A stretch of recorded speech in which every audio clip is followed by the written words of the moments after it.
प्यारे बच्चों, mathematics online class में आप सभी का स्वागत है।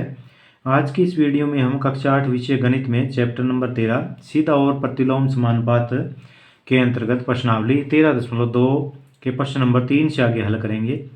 तो प्रश्नावली 13.2 है वो व्युत्क्रम अनुपात यानी कि प्रतिलोम अनुपात के ऊपर है, और प्रतिलोम अनुपात को हमने पिछले वीडियो में बड़ी अच्छी तरह से समझ लिया था। अब उससे संबंधित प्रश्नों पर देखते हैं कि प्रश्न नंबर 3 है, रहमान तीलियों या डंडियों का प्रयोग करते हुए एक पहिया बना रहा है। वह समान तीलियां इस प्रकार लगाना चाहता है कि किन्हीं विकर्मागत तीलियों के युग्मों के बीच का कोण बराबर है। यानी कि पहले क्या करता है, वो मान लेते हैं कि एक इस तरह गोलाकार पहिया लेता है, उसमें क्या है, उसने 4 तीली लगा दी बराबर बराबर दूरी पर। तो क्या है, इस प्रकार ये चारों कोण बनेंगे, ये बराबर बनेंगे। और अगली बार उसने क्या है, 4 की बजाय 6 तीलियां लगा दी, 2 2 4 और 6, तो ये 6 कोण बन जाएंगे, ये भी 6 के 6 क्या बनेंगे, बराबर बनेंगे। और अगली बार उसने क्या है, 8 तीलियां लगा दी, तो ये 8 कोण बराबर बनेंगे। यानी कि बराबर बराबर दूरी पर ऐसे तीलियां लगाएगा तो तीलियों की संख्या बढ़ती जाएगी, तो क्या है, कोणों की संख्या बढ़ेगी लेकिन कोणों का मान घटेगा। अब देखो, ये कोण बढ़ा था, चारों कोण बढ़े हैं, इसमें ये कोण का मान घट गया, छोटा हो गया, इसमें और ज़्यादा घट गया। यानी कि जैसे जैसे तीलियों की संख्या बढ़ती है कोणों के क्या है, मान घटते जाते हैं।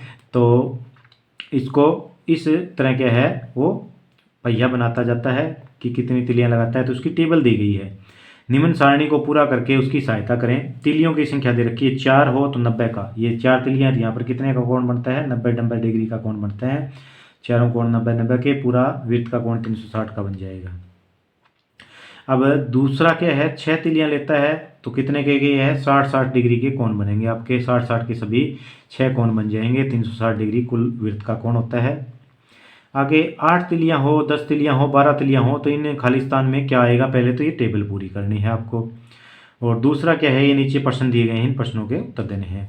तो इसमें एक बात आपको अच्छी तरह समझ आ गई कि जैसे जैसे तीलियों की संख्या बढ़ती है कोणों का मान घटता है। ये देखो, 4 तीलियां थी 90 का कोण, 6 तीलियां थी 60 का कोण, 8 तीलियां ही, तो इसका मतलब कोण और छोटा हो जाएगा, 10 तीलियों में और छोटा हो जाएगा, 12 तीलियों में और छोटा हो जाएगा। यानी कि जैसे जैसे तीलियों की संख्या बढ़ी है उनके बीच का कोण है 2 तीलियों के, उसका मान घटता गया है।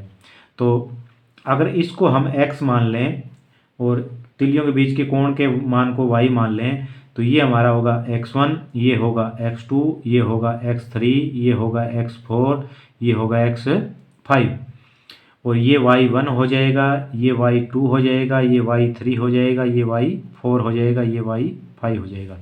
इसको हमने क्या है, समझने के लिए क्या है, ये नाम दिया है। अब आपको पिछले वीडियो में बताया गया था कि प्रतिलोम अनुपात या व्युत्क्रम अनुपात क्या होता है और क्या उसका सूत्र होता है। तो जब एक चर के मान बढ़ने पर दूसरे चर के मान में क्या है, कमी आती हो उसी अनुपात में, तो क्या है, वहाँ पर व्युत्क्रम अनुपात होता है। तो जैसे यहाँ पर क्या है, यहाँ पर तीलियों की संख्या 4 थी तो कोण का मान 90, यहाँ पर क्या है, तीलियों की संख्या कितनी होगी, 6 होगी, तो कोण का मान 60, यानी घटता गया। और आगे भी इस तरह अगर घटता रहे और क्या है, एक समान अनुपात में घटता रहे इस तरह, तो वो कौन सा अनुपात होता है, प्रतिलोम अनुपात होता है। प्रतिलोम अनुपात का सूत्र आपको बताया गया था कि यहाँ हम पहले देखते हैं कि x1 गुणा में y1 बराबर अगर है x2 y2, तो ये यहाँ पर क्या हो जाएगा, हमारा प्रतिलोम अनुपात हो जाएगा, अगर क्या है, ये चीज़ बराबर है। तो सबसे पहले इसी को चेक करते हैं। x1 कितना है आपका, 4, गुणा में y1 कितना है, 90, बराबर ये कितना है, 6, और गुणा में ये कितना है, 60। 9 चौक 36 कितना है, 360, और ये भी कितना है, छिकू छिकू 36, 360, ये बराबर है ना। तो यहाँ पर ये क्या है, बराबर है, अतः क्या हो जाएगा, ये प्रतिलोम अनुपात होगा या व्युत्क्रम अनुपात होगा। तो प्रश्न नंबर 1 में यही पूछा गया है आपसे यहाँ पर कि क्या तीलियों की संख्या और क्रमागत तीलियों के किसी युग्म के बीच कोण प्रतिलोम अनुपात में है, प्रतिलोम समानुपात में है। तो अतः क्या है, तीलियों की संख्या, तीलियों की संख्या व क्या है, तीलियों के किसी युग्म, तीलियों के किसी युग्म के बीच का कोण प्रतिलोम समानुपात में है।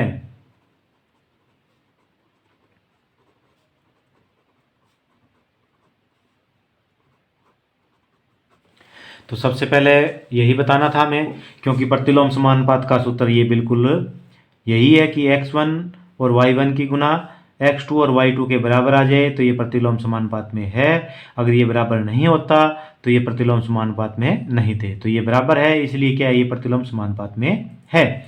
अब पार्ट नंबर 2 में क्या पूछा गया है आपसे कि 15 तीलियों वाले एक पहिए के क्रमागत तीलियों के किसी युग्म का कोण परिकलित कीजिए। तो ये इससे करने से पहले इस टेबल को पूरा कर लेते हैं। ये 3 पार्ट आपके खाली छोड़े गए हैं, इनको और ज्ञात कर लेते हैं। तो ये कैसे ज्ञात करेंगे, ये ऐसे ज्ञात हो जाएंगे। आपके जो सूत्र है x1 y1, अब की बार यहाँ पर क्या लिख देंगे। अब इस 2 की बजाय पहले टेबल को पूरा करते हैं। तब x1 में y1 बराबर हो जाएगा आपका x3 y3।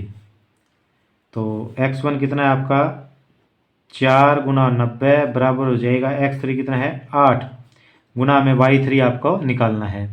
तो ये गुना कितनी आई आपकी 360 बराबर 8y की 3। अब इसमें y की 3 ज्ञात करना है तो क्या आ जाएगा आपका 360 सेम का सेम 8 गुना है, दूसरी तरफ लेके जाएंगे 8 क्या हो जाएगा इसके भाग में हो जाएगा। तो 8 से इसको कैंसिल करेंगे, 8 चौक 32 और 4 बच के 8 5 40। तो ये कितना आया आपका 45। तो ये कोण कितना डिग्री का आ जाएगा 45 डिग्री का आ जाएगा। तो इस प्रकार ज्ञात कर सकते हैं हम। आगे वाला ज्ञात करेंगे तो x1 और y1 बराबर आ जाएगा x4 और y4। इसमें मान रखेंगे तो 4 गुना में 90 है ये x1 y1, और x4 y4 कितना है आपका, ये है आपका 10, और ये आपको ज्ञात करना है y4। तो इसमें आगे हल करेंगे y4 बराबर क्या आ जाएगा 4 और 90 9 चौक 36 360, और 10 यहाँ पर गुणा है, ये इसके क्या आ जाएगा बटा में आ जाएगा। तो कितना आया 0 से 0 कैंसिल होगी 36 डिग्री आ जाएगा आपका ये। तो ये कितना आया आपका 36 डिग्री। इसी प्रकार ये ज्ञात कर सकते हैं कि x1 y1 की गुणा किसके x5 और y5 के गुणा के बराबर आ जाएगा। मान रख देते हैं 4 गुना में 90 बराबर ये पार्ट है आपका x5 12 गुणा में y5। इससे y5 की वैल्यू निकालेंगे तो 4 गुना 90 के 9 चौक 36 360, 12 यहाँ पर गुना है, दूसरी तरफ ले जाएंगे क्या हो जाएगा भाग हो जाएगा। 12 तिये 36 3 और 0 की 0, 30 डिग्री आपका क्या है ये आ जाएगा। तो इस प्रकार क्या है ये टेबल पूरी कर दी। अब इसका प्रश्न नंबर 2 देखते हैं। 2 में आपको क्या करना है 15 तिलियों की। अब की बार तिलियाँ कितनी लेनी है, यहाँ पर 15 लेनी है। तो यहाँ पर ये कितने डिग्री का कोण आएगा ये ज्ञात करना है आपको। तो इसके लिए भी वही प्रतिलोम समानुपात का सूत्र लगाते हैं। प्रतिलोम समानुपात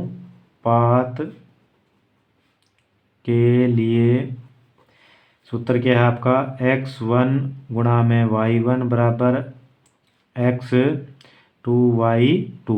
इसको y2 मान लो या 6 मान लो, तो यहाँ 6 और यहाँ भी 6 लिख देंगे। तो ये है आपका 4 गुना में 90 बराबर ये कितना लेना है आपकी बार 15 तिलियाँ लेना है। कितने लेना है 15 तिलियाँ लेना है। और क्या है और y2 हमें ज्ञात करना है कि कितने डिग्री का कोण बनाएगा। इसको आगे सरल करेंगे तो ये कितना आ गया 9 चौक 36 360 बराबर 15y की 2। आगे इसको सरल करेंगे तो 15 का 15 y की 2 बराबर 360, y की 2 बराबर क्या आ जाएगा 360 का 360, और 15 इस तरफ गुना था, इस तरफ आगे क्या हो जाएगा भाग। इसको इससे कैंसिल करेंगे 15 दूनी 30, 6 बच के 15 चौके 60, तो बराबर कितना आया 24 डिग्री। तो यहाँ पर कितना आ जाएगा कोण का मान आ जाएगा 24 डिग्री। ये पार्ट नंबर 2 में। तो यहाँ पर लिख देंगे 15 तिलियों के पहिए को क्रमागत तिलियों के युग्म का कोण क्या है 24 डिग्री होगा। और नंबर 3 पे और देख लेते हैं कि 3 पे क्या पूछा गया है।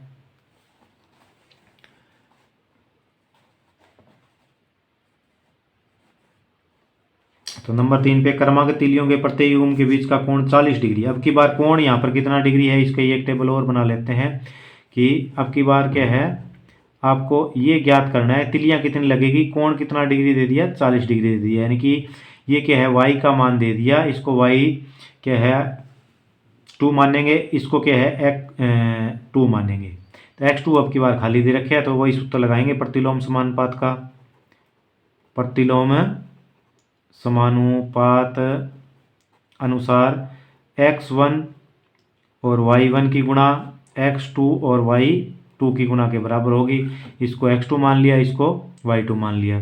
ये 4 और 90 है, ये लिख दिया 4 गुणा में 90 बराबर ये x2 अब की बार क्या है निकालना है, x2 लिख दिया और y2 कितना दे रखे है, 40 डिग्री दे रखे है। अब की बार यहाँ डिग्री वाला डिग्री में लिख देंगे 40 डिग्री।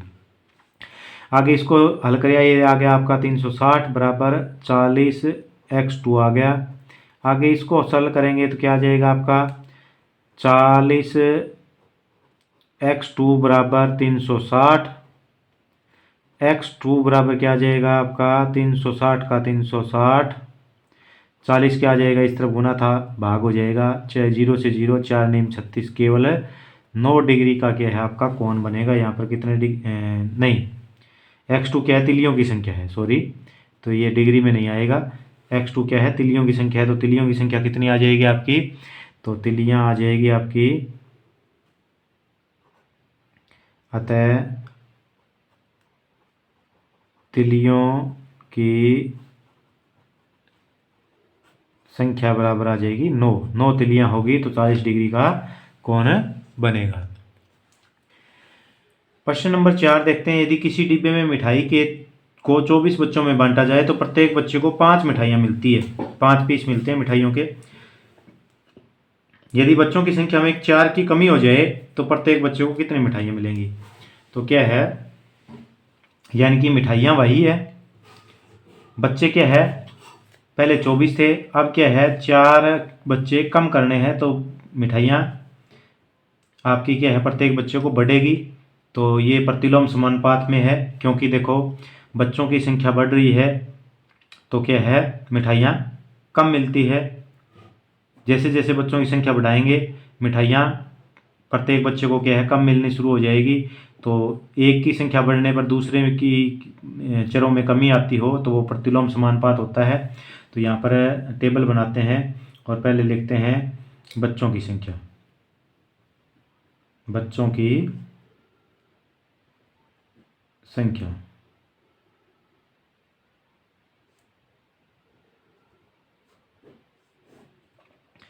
और प्रत्येक बच्चे को मिली मिठाई,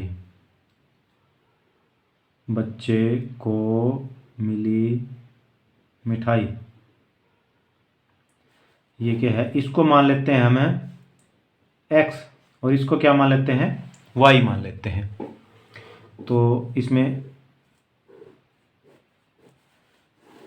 बच्चों की संख्या कितनी थी, 24 थी, तो मिठाई कितने मिली है, प्रत्येक बच्चे को 5-5 पीस मिले हैं, 5-5 टुकड़े मिठाई के मिले हैं आपको प्रत्येक बच्चे को। अब क्या है प्रत्येक बच्चों की संख्या में 4 की नहीं, यदि बच्चों की संख्या में 4 की कमी हो जाए तो 4 कम कर दिए तो बच्चे कितने हो जाएंगे भाई, अब 4 की कमी कर दी तो अब बच्चे हो जाएंगे 20 केवल। पहले 24 बच्चे थे, बच्चों की संख्या में 4 की कमी हो जाए 20 हो गए। तो यहाँ पर प्रत्येक बच्चे को कितनी मिठाई मिलेगी ये ज्ञात करना है। तो इसको x1 मानते हैं, इसको क्या है y1 मानते हैं, इसको x2 मानते हैं, इसको y2 मानते हैं। तो प्रतिलोम समानुपात अनुसार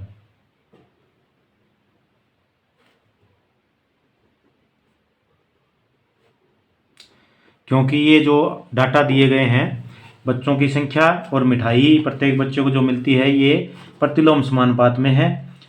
तो प्रतिलोम समानुपात अनुसार क्या होता है कि x1 और y1 की गुना x2 और y2 की गुना के बराबर होती है। इसमें जो अज्ञात पद है वो बड़ी आसानी से आ जाएगा। तो मान भरते हैं x1 ये क्या है 24 है, गुना में यहाँ पर ये y1 कितना है 5 है, और x2 क्या है 20 है और y2 हमें ज्ञात करना है। तो 24 और 5 की गुना 120 बराबर 20 वाई की 2। इसको ऐसे भी लिख सकते हैं 20 वाई की 2 बराबर 120 और वाई की 2 बराबर 120 का 120 और ये 20 गुना में है, यहाँ पर आके बटा में हो गया, 0 से 0 कैंसिल, 2 छिके 12, 6 क्या है पीस प्रत्येक बच्चे को मिलेगा, 6 मिठाई मिलेगी बच्चों को, प्रत्येक को 6 मिठाई प्रत्येक बच्चे को मिल जाएगी। तो इस प्रकार क्या है प्रतिलोम समानुपात को समझ के हम प्रतिलोम समानुपात के सूत्र द्वारा इस प्रकार के प्रश्नों को हल कर सकते हैं।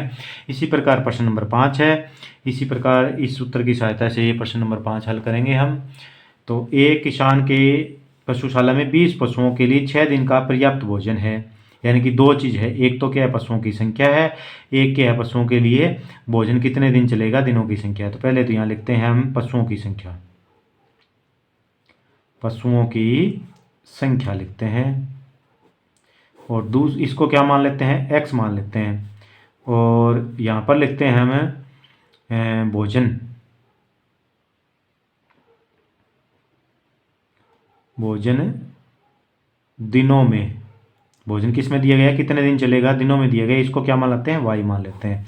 अब इसमें क्या है जो दिए गए पद हैं वो हम इसमें रख लेते हैं। तो पशुओं की संख्या कितनी थी, 20 थी, तो ये पशुओं की संख्या 20 है, तो कितने दिन राशन चलता है, 6 दिन पर्याप्त भोजन चलता है, 6 दिन हम लिख देते हैं, 20 पशु हैं, 6 दिन राशन चलता है।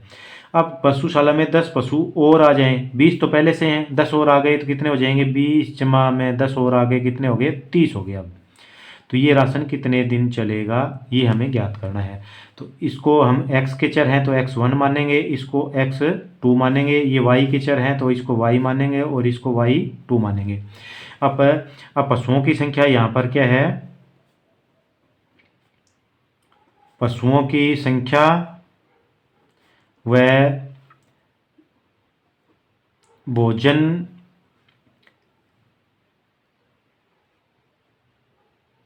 प्रतिलोम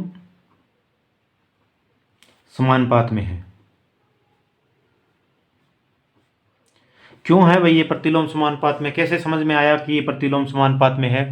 तो आपको प्रतिलोम समानुपात की परिभाषा पता होनी चाहिए कि जब एक वस्तु के बढ़ने पर दूसरी वस्तु की मात्रा में कमी आती हो तो क्या है वो प्रतिलोम समानुपात होता है। यहाँ पर देखो पशु क्या है 20 है, 6 दिन चलेगा, पशु ज़्यादा आ जाएं तो आपको पता है कि कम दिन ही चलेगा वो राशन, क्योंकि राशन उतना ही है, 20 पशु है तो 6 दिन चलेगा। अगर पशु और आ जाएं तो राशन जो कि है वो कम दिन चलेगा, यानी कि इन पशुओं के बढ़ने पर दिनों की संख्या में कमी आ रही है। तो एक के मान बढ़ने पर दूसरे के मान में कमी आए तो कौन सा अनुपात होता है, प्रतिलोम अनुपात होता है। और अगर एक की संख्या में बढ़ोतरी होने पर दूसरे की संख्या उसी गति से बढ़े तो वहाँ पर क्या है सीधा अनुपात होता है, सीधा, जिसको क्या है समानुपात या प्रत्यक्ष समानुपात भी बोलते हैं। लेकिन यहाँ पर क्या है एक की संख्या बढ़ने पर दूसरे चर में कमी आ रही है तो ये प्रतिलोम समानुपात है, इसको व्युत्क्रम समानुपात भी बोलते हैं। तो ये क्या है यहाँ पर इस प्रकार हम पहचान सकते हैं कि यहाँ पर ये प्रतिलोम समानुपात है। तो प्रतिलोम समानुपात के अनुसार सूत्र लगाओ यहाँ पर, अतः x1 और y1 की गुना x2 और y2 की क्या है गुना के बराबर रखने पर हमारा उत्तर आ जाएगा। x1 कितना है, ये 20 है, y1 कितना है 6 है, इसकी गुना किसके बराबर, यहाँ पर ये 30 हो गया अब 10 और आने पर, और ये है y2, ये हमें ज्ञात करना है। तो 20 का 120 हो गया बराबर 30 y की 2 हो गया। इसको ऐसे भी लिख सकते हैं कि 30 y की 2 इस तरफ लिख दिया बराबर 120, और y की 2 का मान ज्ञात करना है तो 120 सेम का सेम 30 यहाँ पर है, y की 2 के साथ गुना है, यहाँ पर आके भाग हो गया, 0 से 0 कैंसिल, 3 चौके 12, 4 दिन राशन चलेगा। जो पहले कितने दिन चल रहा था आपका 6 दिन चल रहा था, वो राशन अब 4 दिन चलेगा क्योंकि पशु 10 और आ गए हैं।